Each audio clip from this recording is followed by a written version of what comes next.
if it's gonna suck, let's get it over with fast. That's what I say. Sound like my wife. Go ahead. Okay. Well, whoop-de-doo. Welcome back to the S3 Magazine podcast. Nope, we're going. I'm Jonathan Woolley, the guy with AIDS over there. It's Mike Sanders. Can we say that? I should probably start over. Probably not. I do like the fact that you went full proper with it, though, as in the AIDS. Yeah. Anyway, we're going. Hopefully, we won't put you guys through much here. This is going to be a short podcast, a fast cast. Is that a term that's been coined already? If not, I'm just going to coin it now. It is now. Anyway, backstory. I did a feature today on a purple Civic, and so I've been thinking about Hondas all day, and kind of the feature went down the road of defending Hondas and how awesome the golden era Hondas were and everything. Not sure if this is going to be a good podcast because it kind of feels more like it should just be a quick Instagram reel, which it is, and then move on. But, whatever, we'll talk about it because there might be a good point or two in here. My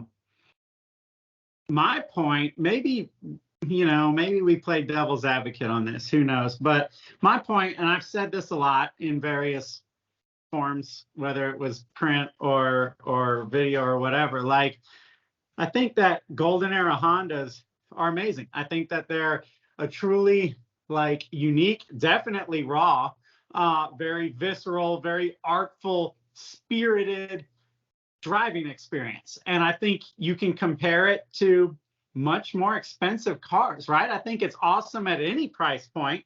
And I think the fact that Honda in the 90s managed to, you think about what they did, dude. Like, they created VTEC, which is kick-ass. VTEC has probably made more car enthusiasts than damn near anything other than a turbo. You know what I mean? Like, it's just, you put somebody in a car and pop VTEC in there, you cannot be lukewarm about that experience. You're kind of like, holy crap, what was that? Anyway, the point is, Honda did this in the 90s. They did it affordably. Like, they made this awesome driving experience and they brought it to the people affordably. They created like an entire new generation of hot rodder, a whole, what we call tuners now, or import car enthusiasts or whatever. Like, they kind of set the stage for that by innovating and doing cool shit. I don't like it when people put down Hondas because they're cheap. If that's your argument, like, you shouldn't put them down because they're cheap. They should be praised because they're that cool and that cheap. And they're versatile, man. Like, I have a CRX. I can put a freaking mountain bike in the back of it. Like, we're talking about a 2-door hatchy thing.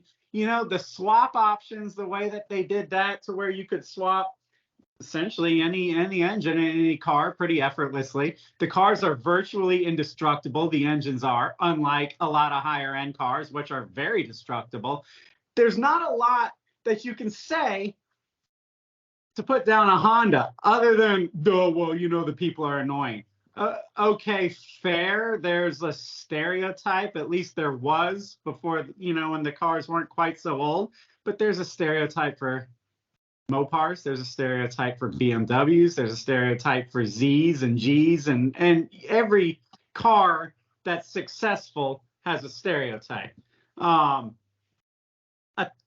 think, while I'm on the tangent, I've seen, with our generation, our age, we're in our 30s and 40s now. We've seen a lot of guys feel like they have to grow out of Hondas, like they kind of just, I moved on from that now and I have a BMW or I have a Porsche or whatever. And it's like, bro, you don't have to move on from Hondas. Like, that's dumb. That's because of you're trying to impress people that you don't know with a badge on your hood because of some warped perceived version of success that you have. I understand wanting to experience other cars because I have a lot of different cars. I love all cars, you know what I mean? But like, to put down what you came from because you upgraded to something else, you tried to level up, like that's shitty. You know, it just kind of it doesn't show characteristics of a true car enthusiast to me.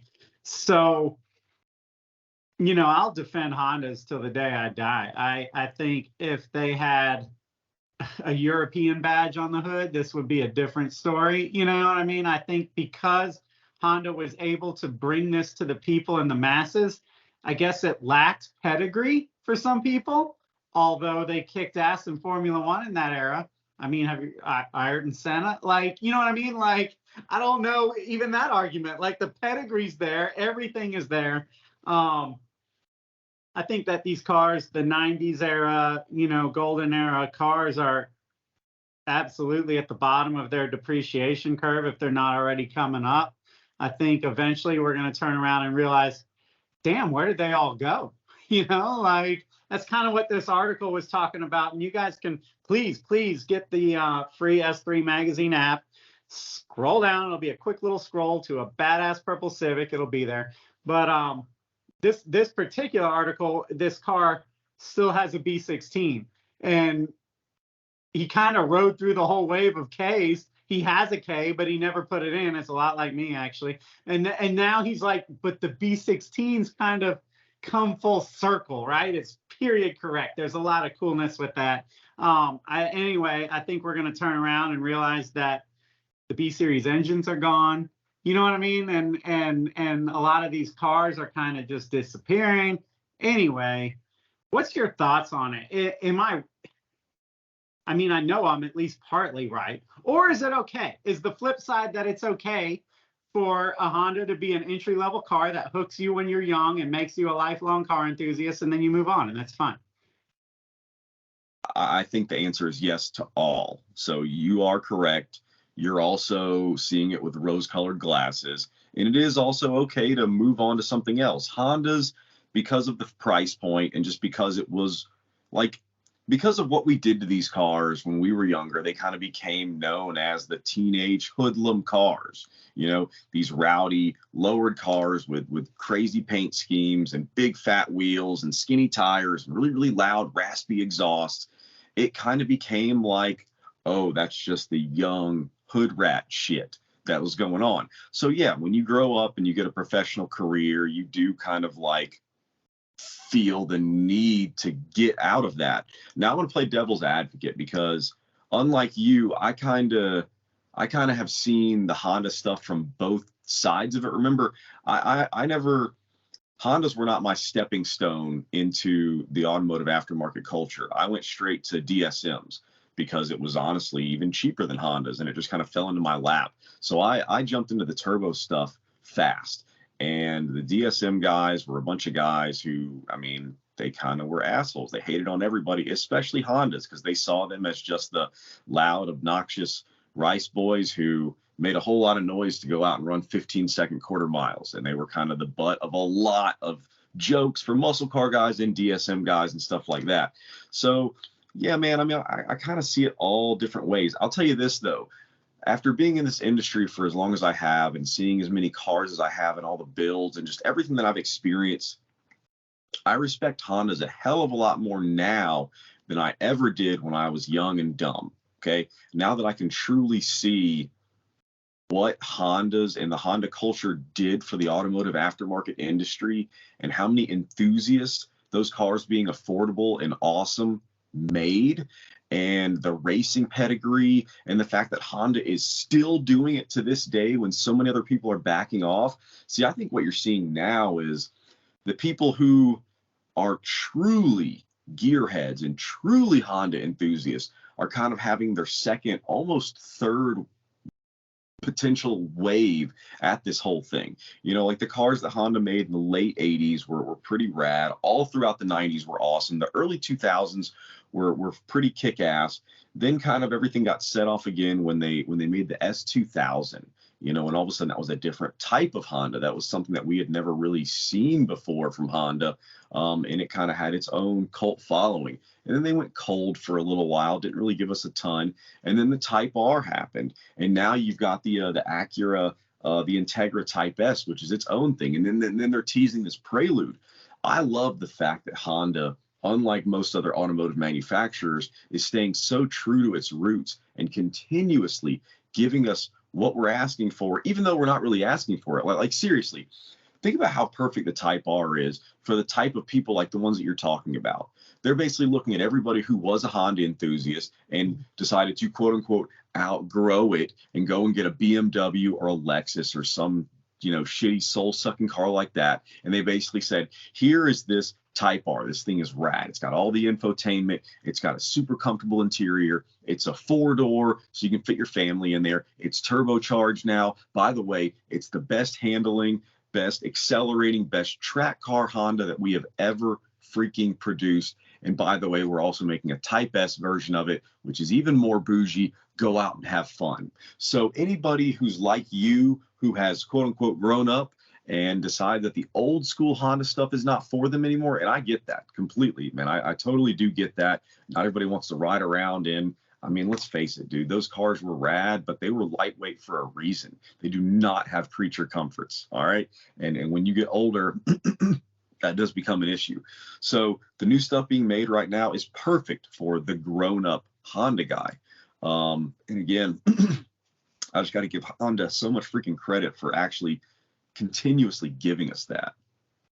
It's a long way. Yeah, I mean, when Honda's on, they're on. I don't know why it took them so long to come back around.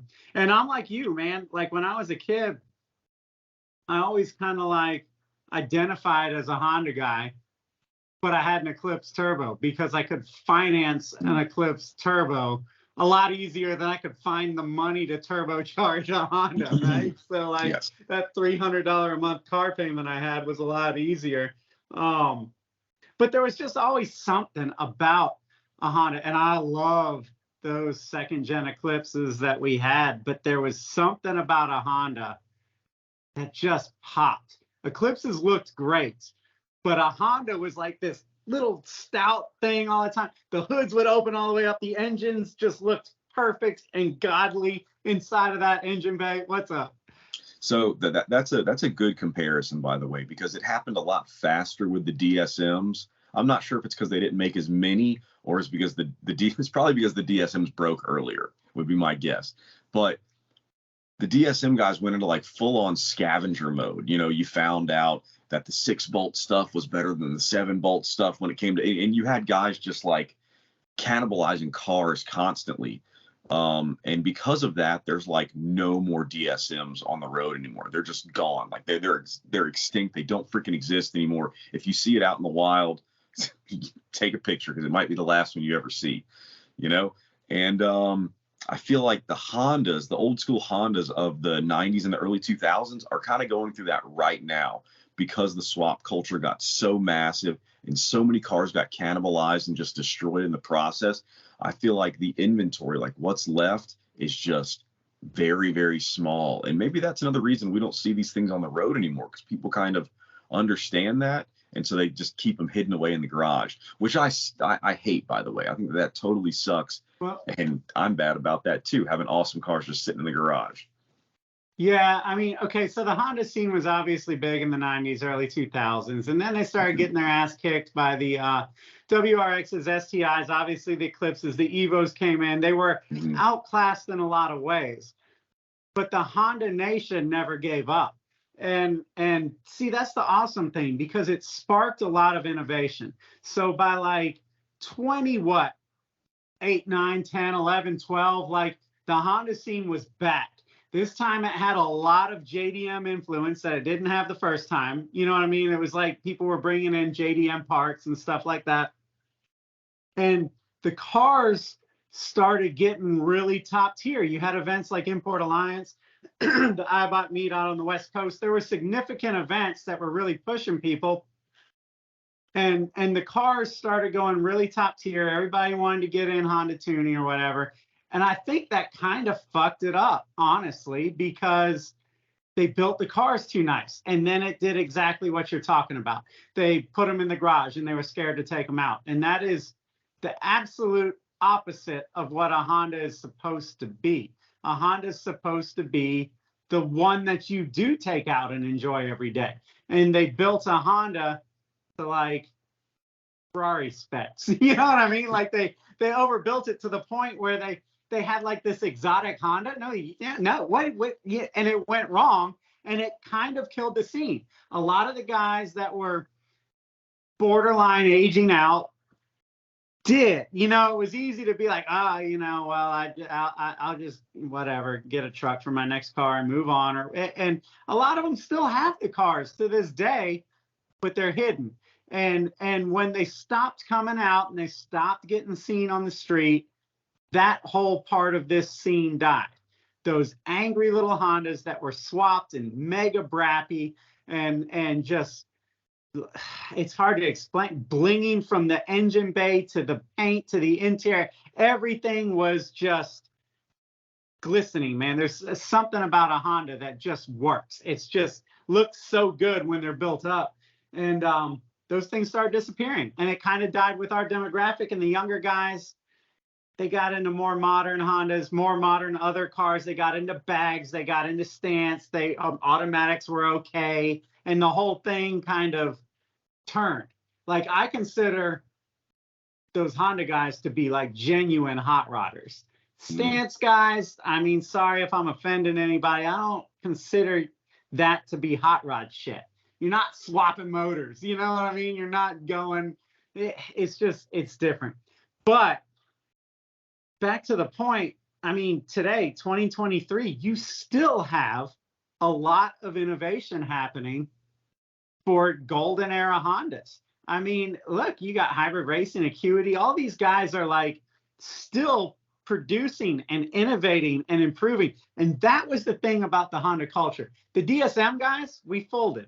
You know what I mean? Like, we did. Like, it got to a point to where, because DSMs made torque and Hondas didn't, DSMs ripped themselves apart. They broke, and it got to a point where people gave up. The Honda Nation never gave up. Like I said, by the earlier 2000s, they were outclassed. They should have sold them and bought something else, but they didn't. They just buried in and figured out how to make wiring harnesses and do these swaps. And these days they're doing all-wheel drive. Like, they never give up, and the innovation keeps happening. And that's the kind of stuff that makes the aftermarket great. Yeah, you're absolutely right. And as far as the quick rise and fall of what happened with Honda Nation, I blame Instagram for that. Because if you notice, like, they got really, really big right around the time that Instagram kind of took over in place of Facebook, whenever pictures and videos started becoming really, really the thing and the norm. And those Hondas look and sound so badass behind the lens of a camera. And so, yeah, they got all stanced out and they got all muscular and badass looking in these pictures. And everybody saw how freaking awesome they were. And they were able to finally show off these builds, not just on forums, but out there to anybody and everybody. And they got so much awesome feedback. They became these like iconic little cult classic cars. And then because of that, I think people just got freaked out or weird about it and said, JDM everything, we have to hide them in the garage. And that's kind of what happened. True. And just to go back to what I was saying about the innovation, this is just a quick thing to add on. I mean, look at what they've done on the track. Look at the guys in Grid Life and the Time Attack guys. Like, you cannot deny the potential of these cars. I mean, I know it's like a lot of them are unlimited class, but even the guys that are just running K-swap Honda hatches, like, these cars are still weapons. It's insane. I also think, but to go on to the next point about, part of what killed it, I mean, eventually all good things kind of have to come to an end. I mean, a 1995 Honda is almost 30 years old now. Yeah. So like, they were popping off, really getting big when they were like 15 years old. So in that range, 15, 20 years, because they got cheap, but Honda made them so good that you could buy them cheap and still rip the shit out of them and basically daily drive them if you were willing to be uncomfortable. You know what I mean? And then now it's at the point where it's just not feasible. If you're 20 years old and in college, what are you going to drive a 30-something-year-old Honda hatchback 2 hours to college? No, it doesn't work anymore. for the young generation. It works for us because we got a little bit of fuck off money and we can build the car and not have to drive it every day. But those guys, the 16 to 25, 22, whatever, it gets kind of tough for them to justify it because it's a straight up hot rod to them. I mean, it's a 30-year-old car. That's like a muscle car. That's like a 70 Challenger when I was a kid or something like that. Like, they're old. So yeah, it takes a real busted knuckles kind of badass guy to just undertake that and go, yeah, I'll make that my daily. I'll deal with all the problems because there's going to be problems. It's going to be hard to find parts, that kind of thing. Not only that, but let's not forget, like, these cars are not exactly the kind of cars that girls these days dig. They're definitely much more of dude magnets than they are. Like, if you're a college-aged guy, it's almost one of those kind of cars where, like, unless she's a cool chick who understands car culture, she's probably going to think that you're just a poor. So it's true. It's true. When we were kids, I graduated in 98. Import shit was cool. How do I say this? I don't know if this is polite or not. There was a certain level of affluence to it. I mean, there was and there wasn't, but the kids doing it weren't bottom of the barrel, right? Like, they were going places. They knew how to conversate. They were in decent shape, stuff like that. Like, these days, it would be a lot like having a lifted truck. Like the high school kids now all want lifted or squatted trucks because that's what the girls are into. You know what I mean? Like, you show up in a 97 Integra, like, people are going to be like, what?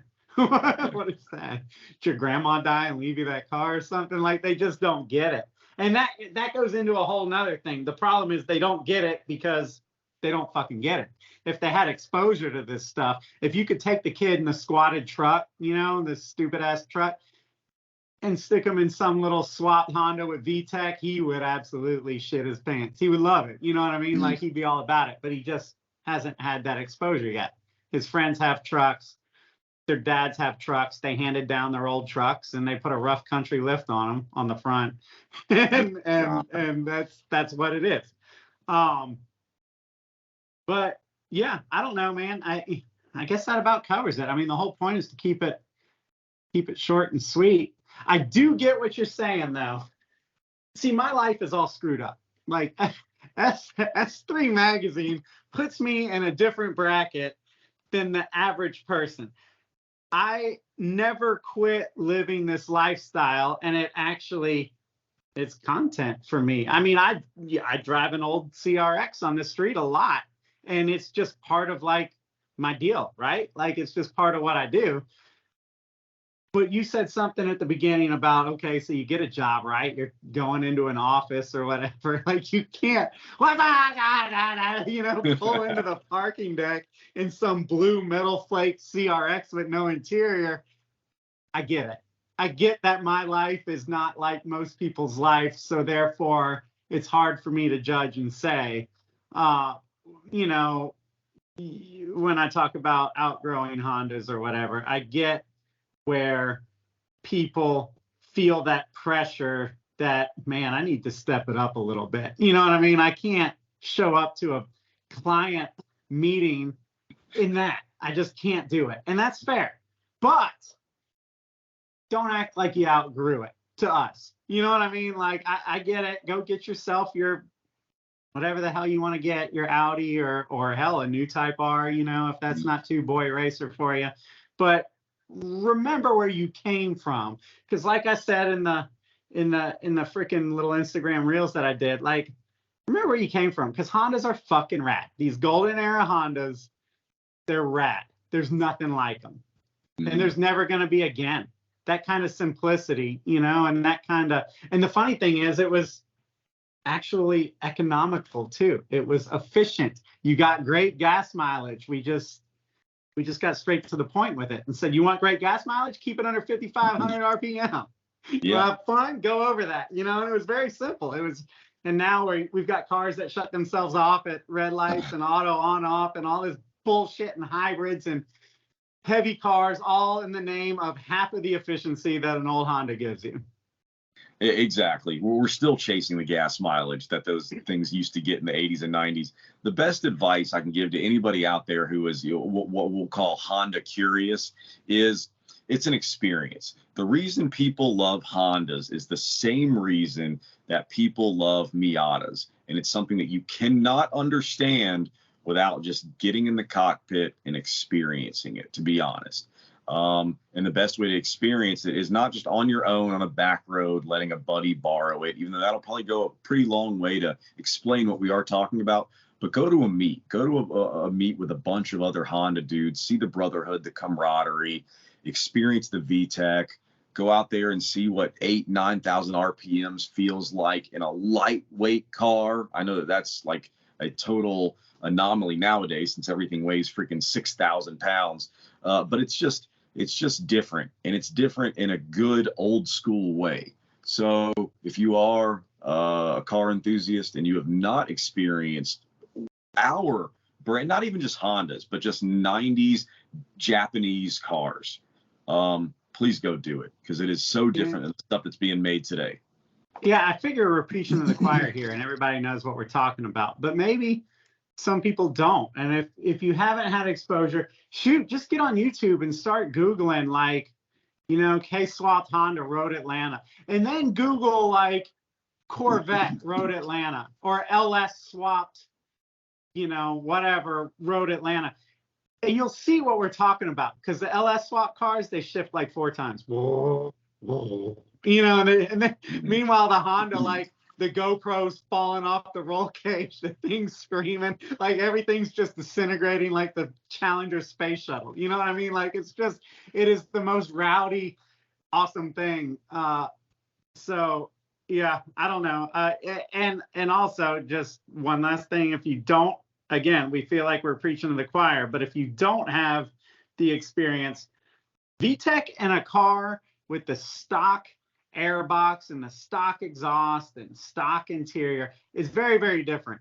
You know, like when you open up a Honda engine, a Honda VTEC engine, and let it breathe, put an intake on it, put an exhaust on it, maybe take some of the interior out, that VTEC pops. It is Jekyll and Hyde. It's just, I mean, dude, I've been driving my CRX for what, 13 years, and I still just laugh when I hit VTEC.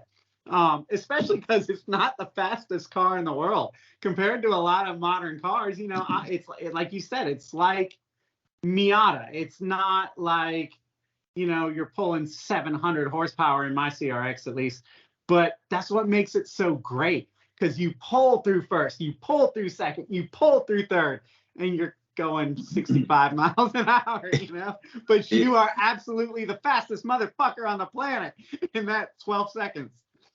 It feels a lot like an adult go-kart, because there is just something about driving a slow car fast. And they're not even that slow of cars, you know, but just something that's not overpowering the road. That's a big problem today. I know people fall in love with horsepower and torque numbers and everything. Coming from a guy who has had a lot of high horsepower vehicles, they're definitely not all they're cracked up to be, because most most cars with 400 or more horsepower overpower the road, especially with the tires that you're using. It's just not good fun unless you really, really, really like spinning tires. But it's not good driving. That's for damn sure. There's so much more to it, man. There's weight, there's gear ratios, there's power bands, there's all this stuff. And that's why Hondas have always been more than the sum of their parts. You look at a K-swap Honda, you know, and you go, oh, it makes like 220 horsepower. Like, what in the world, you know, whatever. That Mustang makes 500. It's not the same. That K-swap little CRX will run up the ass of any new Mustang or what, you know, like it's just, it's a different experience. And that's why car culture is so rad, because it's not just chocolate or vanilla. There's like a million ways to have a freaking blast. And obviously I love Hondas. Nothing against, you know, any other cars. I mean, and that's the thing, just to give me some sort of credibility, like I also have an old air-cooled 911. Doesn't make me smile any more than the Honda. You know, they're both awesome, both in different ways. but it's just, man, if you just want a raw driving experience and you want to do it affordably and economically and fill it up for $15, you know, like that, you just can't beat them. Anyway, in closing, you know, check out s3mag.com. It's the letter S, the number 3, mag.com. I assume you already know who we are, but in case you stumbled on this and listened this far, go check it out, man, because if you like what we're saying here, like, this is the attitude of the magazine. And like I said, we just did an article on this purple little EK coupe, and that's kind of what inspired this whole little rant. But anyway, anything else? That's it, man. All right, that's it, man. See ya. See ya.